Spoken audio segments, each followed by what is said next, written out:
Assalamualaikum warahmatullahi wabarakatuh. Kami dari kelompok 7 akan mempresentasikan materi tentang metode numerik Jacobi dan Gauss-Seidel. Yang beranggota kelompok 1, Muhammad Irfan Kurniadi, NIM 2019 1070 1002.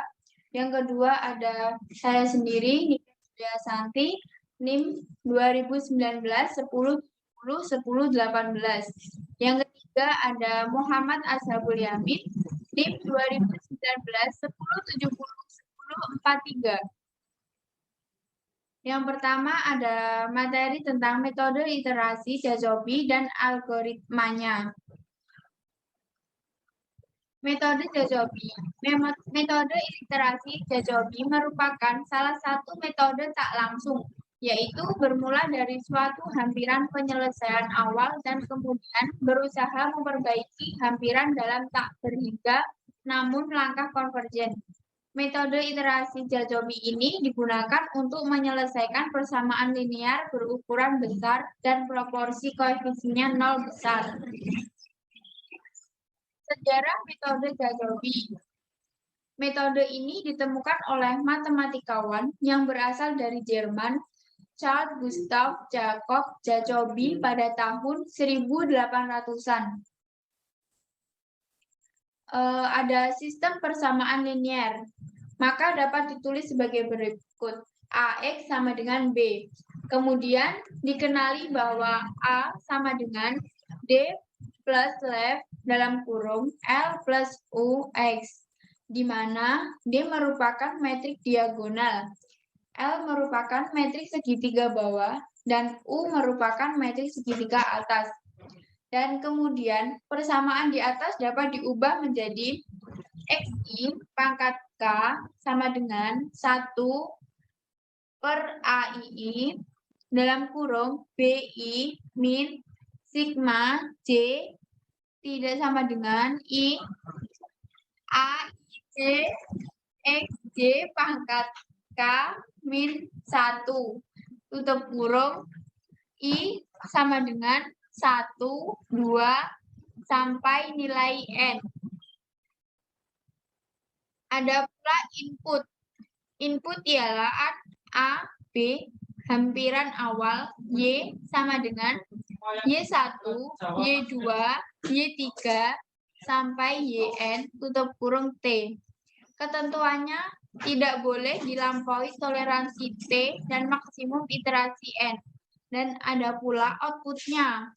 Ada X sama dengan X1, X2, X3, sampai nilai Xn, tutup kurung T. Vektor galat hampiran G dan H yang merupakan metrik dengan baris vektor-vektor hampiran selama iterasi. Kekonvergenan. Metode ini akan berharga konvergen bila matriksnya merupakan matriks dominan secara diagonal, yaitu apabila unsur diagonal pada kolom tersebut lebih akbar dan penjumlahan unsur-unsur lainnya pada kolom tersebut. Selanjutnya adalah metode Gauss-Seidel.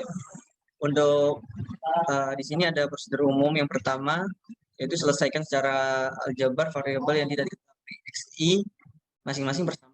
Yang kedua, asumsikan suatu nilai awal pada setiap penyelesaian. Yang ketiga, selesaikan masing-masing XI dan ulangi. Yang keempat, itu nilai mutlak dari kesalahan perkiraan relatif setelah masing-masing iterasi sehingga kurang dari nilai toleransi. Dalam metode Gauss-Seidel ini yang pertama diperbolehkan dalam penggunaan untuk mengontrol run of error. Untuk metode eliminasi seperti eliminasi Gauss dan metode Gauss-Seidel dikompensasi LU rentan terhadap run of error. Bila bentuk dari masalah dapat dipahami, dapat ditentukan nilai perkiraan awal yang dekat sehingga menghemat waktu iterasi. Dan apa sih run of error itu? Yaitu sebutan untuk kesalahan pembulatan. Untuk selanjutnya ada berikut tutorial metode Jacobi dan Gauss-Seidel.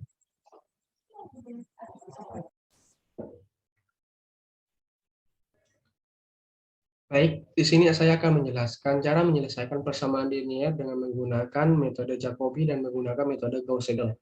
Oke, sebagai contoh soalnya.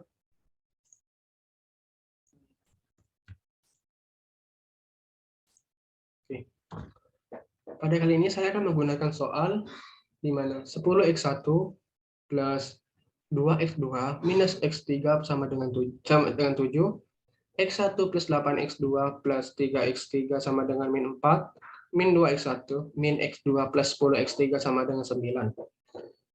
Sebelumnya kita ketahui bahwa untuk menyelesaikan persamaan linier dengan menggunakan metode Jacobi dan menggunakan metode Gauss-Seidel, kita harus mengecek terdahulu bahwa soal tersebut apakah konvergen atau tidak. Maka dengan cara di mana mutlak 10 lebih besar daripada mutlak 2 plus minus 1. Dan mutlak 8 lebih besar daripada 3 plus 1. Dan mutlak 10 itu lebih besar daripada mutlak min 2 plus mutlak min 1. Di mana nilai tersebut pada soal tersebut sudah dapat dikatakan bahwa konvergen dan diasumsikan bahwa dapat dicari persamaan nilainya.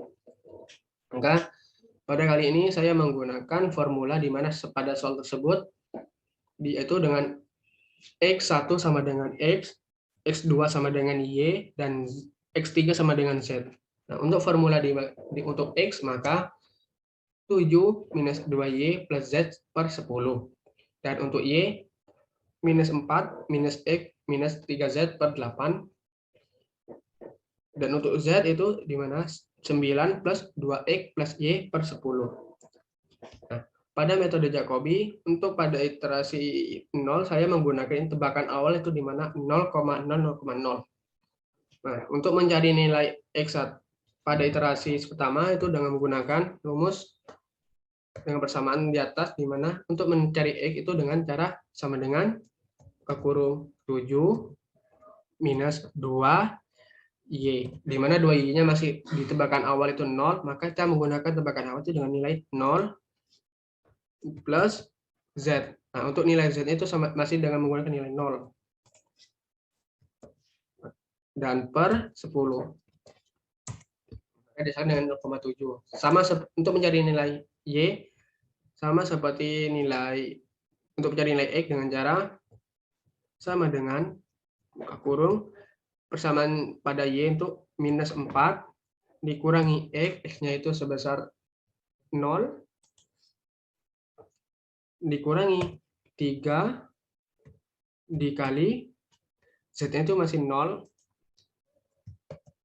per 8. Maka didapatkan dengan nilai angka minus 0,5. Dan untuk nilai z sama seperti nilai untuk mencari nilai x dan y dengan cara sama dengan persamaannya itu di mana 9 ditambah 2 dikali, dan untuk nilai x-nya itu di mana tebakan awal itu 0 dan untuk nilai y itu sebesar 0 juga per 10. Didapatkan dengan nilai 0,9. Maka kita langsung mencari nilai yang sama itu di mana iterasi berhenti itu sampai tarik ke bawah. Oke, tinggal satu lagi. Oke. Maka dapat diketahui dengan iterasi berhenti pada iterasi 11, di mana untuk nilai x, y, z itu 1, minus 1, dan 1.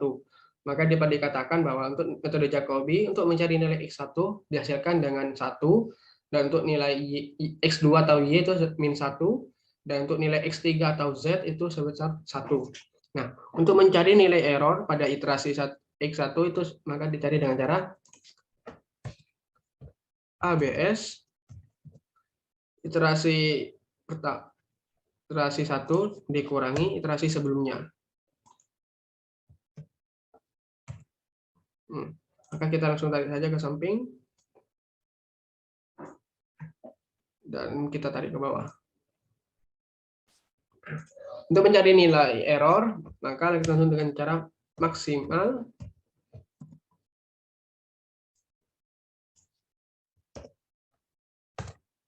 itu kita tarik ke bawah.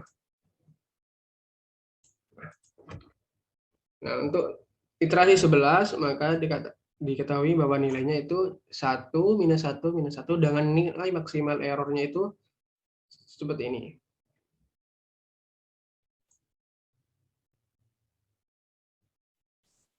Oke. Selanjutnya kita akan menggunakan dengan metode Gauss-Seidel. Seperti dengan menggunakan metode Jacobi, kita harus, kalau untuk saya itu menggunakan iterasi 0 sebagai penebak, dan untuk menggunakan iterasi 0 saya menebaknya dengan angka 0,0,0. Maka untuk iterasi Gauss-Seidel sama dengan persamaan X yang pertama itu kurung 7 minus 2, Y-nya itu masih belum diketahui, maka menggunakan nilai tebakan awal, itu di mana 0, plus Z-nya menggunakan tebakan awal per 10. Untuk nilai Y sama dengan buka kurung minus 4 minus X. Nah, untuk pada metode Gauss-Seidel kita tidak menggunakan nilai tebakan awal untuk mencari yang sudah diketahui. Maka kita untuk mencari nilai X yang pertama itu sudah harus menggunakan nilai X yang sudah diketahui di mana 0,7. Oke. 0,7 dikurangi 3 dikali, karena nilai Z masih belum diketahui, maka kita menggunakan tebakan awal di mana itu nilainya 0 per 8. Didapatkan dengan nilai sebesar minus 0,5875. Terdapat perbedaan antara metode Jacobi dengan metode Gauss, di mana nilai pada metode Jacobi itu sebesar minus 0,5, dan untuk nilai Y pada metode Gauss-Seidel itu minus 0,5875. Dan untuk menggunakan cara tersebut juga dapat dikerjakan untuk nilai Z. Nilai Z-nya itu di mana? 9 plus 2. Nah, X-nya sudah diketahui, maka 0,7 plus Y-nya sudah diketahui di mana 0,5875 tutup kurung per 10. Didapatkan dengan nilai 0,987125. Langsung kita tarik ke bawah. Nah, pada metode Gauss-Seidel, iterasi berhenti pada iterasi ke-8, itu di mana nilai akan tersebut di mana 1 minus 1, 1. Sama seperti dengan metode Jacobi, tetapi pada metode Gauss-Seidel, iterasinya itu lebih diperpendek. Nah, untuk mengetahui nilai error di tiap-tiap X-nya dapat diketahui dengan cara ABS pada persamaan 1, iterasi 1 dikurangi iterasi sebelumnya. 0,7 kita langsung tarik ke samping. Nah, kita tarik ke bawah. Sama dengan menggunakan untuk nilai errornya sama dengan metode Jacobi, di mana itu max dari nilai error X, Y, Z.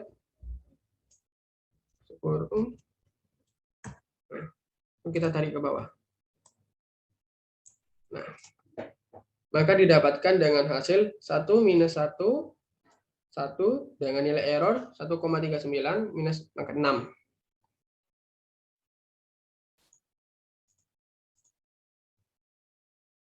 Nah, oke. Maka dapat dikatakan bahwa metode Jacobi dengan menggunakan nilai tebakan awal sebagai untuk mencari nilai X-nya, dan untuk metode Gauss-Seidel kita menggunakan tebakan awal untuk sementara, tetapi untuk setelahnya kita menggunakan nilai yang sudah ada. Itu. Dan untuk metode Jacobi itu berhenti pada iterasi 11, dan untuk metode Gauss-Seidel berhenti pada 8. Terdapat perbedaan 3 iterasi. Oke, seperti itu yang saya dapat jelaskan pada tutorial kali ini. Oke, terima kasih.